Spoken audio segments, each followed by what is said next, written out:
സുന്ദരപാണ്ഡ്യപുരം സൂര്യകാന്തിപ്പാടങ്ങളുടെ സുന്ദര ഭൂമിയായി മാറിയിട്ട് 2 പതിറ്റാണ്ടിലേറെയായി. 100 ഏക്കറോളം വിടർന്ന് വിലസി നിൽക്കുന്ന സൂര്യകാന്തിപ്പാടം ആസ്വദിക്കാൻ അന്യദേശങ്ങളിൽ നിന്നടക്കം നിരവധി പേരാണെത്തുക. ജൂലൈ ഓഗസ്റ്റ് മാസങ്ങളിലാണ് സഞ്ചാരികളുടെ വരവേറുക. ഉണങ്ങിക്കഴിഞ്ഞാൽ പൂക്കൾ എണ്ണയ്ക്കായി പറിച്ചെടുക്കും. പിന്നെ ഇവിടെ മറ്റു കൃഷികളാണ്. എന്നാൽ മണ്ണിന്റെ നിലവാരം കുറഞ്ഞതോടെയാണ് സൂര്യകാന്തിപ്പാടം ചോളകൃഷിക്കായി മാറ്റാൻ கர்ஷகர் தீர்மானிச்சது.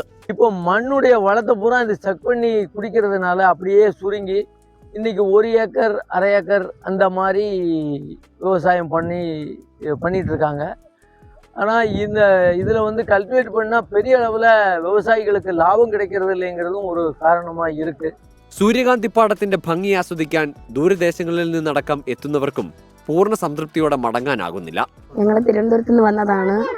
ഏക പ്രതീക്ഷയിലൂടെയാണ് വന്നത്. പക്ഷെ ഇവിടെ ഇപ്പം കുറവാണ്.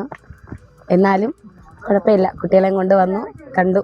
കഴിഞ്ഞ പ്രാവശ്യം വന്നപ്പോൾ കുറേ പൂക്കളുണ്ടായിരുന്നു. ഇപ്പം ഒരു സ്ഥലത്ത് മാത്രം പൂക്കളുള്ളൂ, ബാക്കിയുള്ള എല്ലാം ചോളമാണ്.